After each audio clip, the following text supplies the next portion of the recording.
Salam, salam, salam. Selamat pagi, siang, dan malam. Salam bahagia buat kita semua. Ya, puji Tuhan, hari ini kita kembali bersama-sama merenungkan kebenaran firman Tuhan. Dan secara khusus, tema hari ini adalah pemeliharaan Allah. Pemeliharaan Allah secara khusus buat hamba-hambanya, buat setiap kita yang bukan saja dipanggil, tapi dipilih secara khusus untuk melayani Dia. Ketika kita dipanggil, dipilih secara khusus untuk melayani Dia, ingat Tuhan pun siap untuk mensupport, Tuhan pun siap untuk apa? Untuk menopang apa yang kita perlukan dalam hidup kita. Nah, kita akan baca dari kitab 1 Raja-Raja pasal 17. Bagaimana Tuhan memelihara hambanya yang bernama Elia, dan bagaimana cara yang dipakai Tuhan, yang dipakai oleh Allah di dalam memelihara hambanya. Saya akan bacakan di dalam 1 Raja-Raja pasal 17. Mulai dari ayat 1, di situ dikatakan, lalu berkatalah Elia orang Tisbe dari Tisbe Gilead kepada Ahab, demi Tuhan yang hidup, Allah Israel yang kulayani, sesungguhnya tidak akan ada embun atau hujan pada tahun-tahun ini, kecuali kalau kukatakan. Jadi saudara sekalian, rekan-rekan sekalian, di sini kita melihat bahwa Elia menghadap Raja Ahab yang bejat, Raja Ahab yang jahatnya luar biasa. Ini adalah Raja Israel Utara dengan ibu kotanya di Samaria. Raja Ahab punya istri yang bernama Isabel, ya. Isabel, saudara sekalian. Udah rajanya jahat, istrinya juga jahat. Nah, karena kejahatan raja inilah, saudara sekalian, yang menyebabkan rakyatnya sengsara, rakyatnya menderita. Kenapa? Karena kejahatan seorang pemimpin, kejahatan seorang raja mengakibatkan Tuhan memberikan hukuman kepada rakyat Israel pada saat itu. Hukumannya apa? Tuhan tidak memberikan hujan. Selama berapa lama? Di situ dikatakan, sesungguhnya tidak akan ada embun atau hujan pada tahun-tahun ini, kecuali kalau kukatakan, kata Elia. Jadi saudara sekalian, karena kejahatan Raja Ahab, sehingga bangsa Israel, khususnya Israel Utara, mengalami yang namanya kekeringan, bahkan itu berdampak pada kelaparan terjadi di negeri itu. Tapi yang luar biasa, di tengah kelaparan, di tengah keadaan yang krisis, Tuhan tetap setia memelihara hamba-hambanya. Nah, kita akan melihat di dalam ayat berikutnya, ayat yang kedua. Kemudian datanglah firman Tuhan kepadanya, maksudnya kepada Elia, pergilah dari sini, berjalanlah ke timur dan bersembunyilah di tepi sungai Kerit, di sebelah timur sungai Yordan.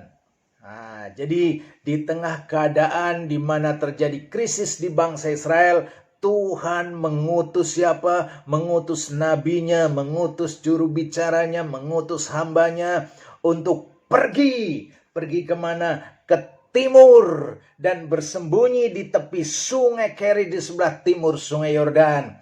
Kemudian, nah mulai dari situlah kita melihat bagaimana Tuhan memelihara hamba-hambanya. Hamba yang diutus, hamba yang diperintahkan untuk pergi melayani Dia, pergi mengabdi kepada Dia, pergi untuk terus melakukan kehendak Dia. Maka di sanalah Tuhan siap mensupport, Tuhan siap menopang, Tuhan siap untuk memelihara sedemikian rupa. Nah, kita akan lihat bagaimana cara Tuhan memelihara hamba-hambanya di tengah krisis. Bagaimana cara Tuhan atau cara yang dipakai oleh Allah di dalam Dia mensupport, menopang hamba-hambanya, sehingga di tengah krisis hamba-hambanya tetap eksis, di tengah krisis hamba-hambanya tetap bisa bangkit, tetap melayani. dan tetap menjadi berkat. Yang pertama di dalam ayat yang keempat di sana dikatakan, jadi ketika Elia disuruh pergi sama Tuhan, lalu apa yang Tuhan katakan ayat 4? Engkau dapat minum dari sungai itu. Engkau dapat minum dari sungai itu, yaitu sungai Kerit. Jadi saudara sekalian, cara yang dipakai oleh Tuhan dalam memelihara hambanya adalah melalui apa? Melalui alam ciptaannya. Dalam hal ini adalah apa? Sungai. Ya. Ini cara yang unik tapi juga luar biasa. Tuhan memelihara hambanya melalui sungai. Tuhan katakan, engkau dapat minum dari sungai itu. Saya percaya kalau Tuhan yang perintahkan kau dapat minum dari sungai itu, berarti Tuhan sudah mensterilkan, Tuhan sudah menyucikan itu sungai, sehingga airnya bisa memberikan kekuatan kepada hamba-hambanya. Jadi yang pertama, cara yang dipakai Tuhan di dalam memelihara hambanya, Tuhan tidak pernah kekurangan cara, dan di sini Tuhan pakai alam, Tuhan pakai sungai untuk membuat hamba-hambanya tetap minum, hamba-hambanya tidak kekurangan yang namanya air, bahkan melimpah dengan air. Cara yang kedua yang Tuhan pakai untuk memelihara hambanya apa? Masih di dalam ayat 4 di situ dikatakan, dan burung-burung gagak telah kuperintahkan untuk memberi makan engkau di sana. Luar biasa cara yang dipakai Tuhan untuk memelihara hamba-hambanya apa? Melalui binatang. Tuhan katakan, burung-burung gagak telah kuperintahkan untuk memberi makan engkau di sana. Bahkan yang luar biasa di dalam ayat yang ke-6 di sana dikatakan 1 Raja-Raja 17, pada waktu pagi dan petang burung-burung gagak membawa roti dan daging kepadanya, dan ia minum dari sungai itu. Oh, luar biasa. Luar biasa cara Tuhan memelihara nabinya, cara Tuhan memelihara hambanya. Bukan saja Tuhan pakai sungai, tapi Tuhan pakai burung gagak. Yang menarik, burung gagak di sini taat sama Tuhan. Tuhan suruh burung gagak untuk cari roti. Tuhan suruh burung gagak untuk cari daging. Dan roti maupun dagingnya segera dikirim kemana? Ke Elia. Ya. Tuhan kirim burung cari roti. Saya tidak tahu burungnya cari roti di mana. Saya tidak tahu burung gagak ini cari daging di mana dan daging apa. Tapi yang jelas, saya percaya rotinya halal ya, dagingnya halal. Karena Tuhan yang menyediakan, walaupun menyediakan melalui burung. Jadi hal yang kedua, Bapak Ibu Saudara sekalian yang dikasihi oleh Tuhan, ingat. Setiap kita yang dipanggil Tuhan, dipilih Tuhan menjadi hamba-hambanya, Tuhan ikut bertanggung jawab terhadap apa yang kita perlukan. Kalau Tuhan mengutus, Dia juga mensupport untuk apa yang kita perlukan. Di sini Tuhan pakai sungai sehingga Elia bisa minum. Tuhan pakai burung gagak untuk apa? Untuk cari roti, cari daging. Kemudian burung itu bawa kepada Elia. Luar biasa, di situ dikatakan pada waktu pagi dan petang. Oh, Elia di sini sehingga terpenuhi minumnya, makannya, tidak perlu masak, saudara sekalian. Elia nggak butuh kompor, nggak butuh minyak, nggak butuh gas, karena Tuhan yang mensupport. Luar biasa, luar biasa. Jadi Bapak Ibu Saudara sekalian yang dikasihi oleh Tuhan, siapapun kita, kalau kita hambanya, Tuhan bertanggung jawab. Tuhan terus ikut menopang dan memelihara hidup kita. Dia yang memanggil, Dia yang memilih, Dia juga ikut memelihara hidup kita. Itu cara yang kedua. Sekarang cara yang ketiga. Bagaimana Tuhan memelihara Elia di tengah krisis, di tengah tidak adanya hujan, di tengah kelaparan. Cara yang ketiga yang Tuhan pakai untuk memelihara hambanya adalah ayat yang ketujuh. 1 Raja-Raja 17 ayat yang ketujuh, di situ dikatakan, tetapi sesudah beberapa waktu sungai itu menjadi kering sebab hujan tiada turun di negeri itu. Waduh, rupanya sungai di mana Elia dapat minum menjadi kering. Tapi Tuhan tidak pernah kekurangan cara. Mungkin hari-hari ini kita juga mengalami ada yang kering. Tapi tunggu, Tuhan juga akan siap menyatakan pemeliharanya lebih lagi. Bagaimana Tuhan memelihara? Maka di situ Tuhan kembali berfirman kepada Elia ayat yang ke-8. Maka datanglah firman Tuhan kepada Elia, bersiaplah, pergi ke Sarfat yang termasuk wilayah Sidon dan diamlah di sana. Ya. Jadi Elia disuruh pergi ke Sarfat, kemudian diam di sana. Lalu bagaimana kata Tuhan berikutnya? Ketahuilah, aku telah memerintahkan seorang janda untuk memberi engkau makan. Luar biasa. Hal yang ketiga, cara Tuhan memeliharanya adalah melalui apa? Melalui seorang janda. Dan yang menarik di sini saudara sekalian, orang janda yang dipakai Tuhan untuk memelihara hambanya bukan janda kaya, bukan janda yang melimpah dengan harta, bahkan sebaliknya janda yang teramat sangat-sangat miskin.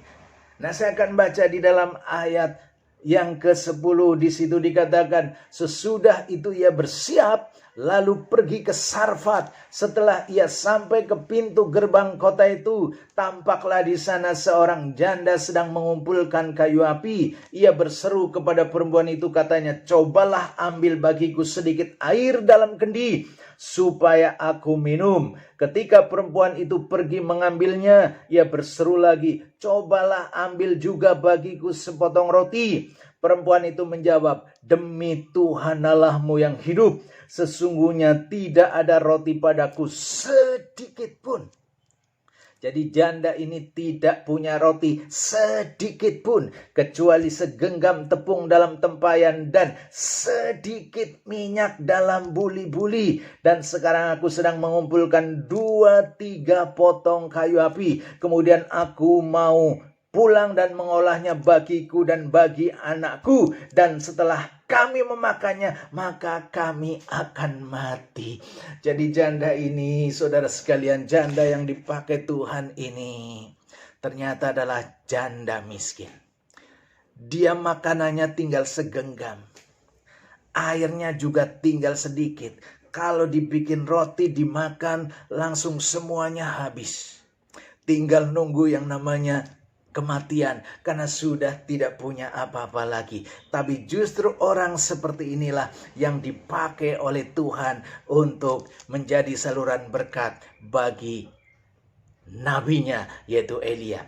Jadi hal yang ketiga, saudara sekalian, 3 hal yang dipakai Tuhan dalam memelihara hamba-hambanya, yang jelas Tuhan tidak pernah kekurangan cara. Tuhan bisa pakai apa saja untuk membuat hambanya tetap hidup, untuk membuat hambanya tetap eksis di tengah krisis, untuk membuat hambanya tetap bisa melayani, mengabdi kepadanya. Jadi Bapak Ibu Saudara sekalian, itulah 3 hal pemeliharaan Tuhan terhadap mereka yang dipanggil secara khusus untuk melayani dan mengabdi kepadanya. Tuhan akan pelihara sedemikian rupa. Dengan caranya Tuhan punya berbagai macam cara dan tidak pernah kekurangan cara dalam memelihara hambanya. Di sini kita melihat yang pertama Tuhan pakai sungai, yang kedua Tuhan pakai burung, yang ketiga Tuhan pakai janda miskin. Sehingga Elia di tengah keadaan krisis selama 3 tahun lebih, dia tetap eksis dan dia tetap bisa melayani Tuhan. Jadi itulah yang dapat kita pelajari dari firman Tuhan hari ini, bagaimana pemeliharaan Tuhan. Tapi ada hal lagi yang menarik saudara sekalian yang bisa kita pelajari di situ ketika Tuhan mengutus hambanya. Ada hal yang menarik ketika Tuhan mengutus hambanya, maka di situ juga Tuhan bertanggung jawab untuk mensupport hamba-hambanya. Kalau saya perhatikan ketika Tuhan nyuruh Elia pergi di sana, maka Tuhan juga menyiapkan apa yang diperlukan Elia di sana. Ketika Tuhan berkata, "Kau mau diam di sini," Tuhan juga siapkan segala yang diperlukan oleh Elia di situ. Sehingga hamba Tuhan tetap bisa melayani dengan baik. Hamba Tuhan tetap hidup dan dia tetap menjadi berkat. Saya kira ini juga bisa menjadi pelajaran bagi setiap gereja Tuhan.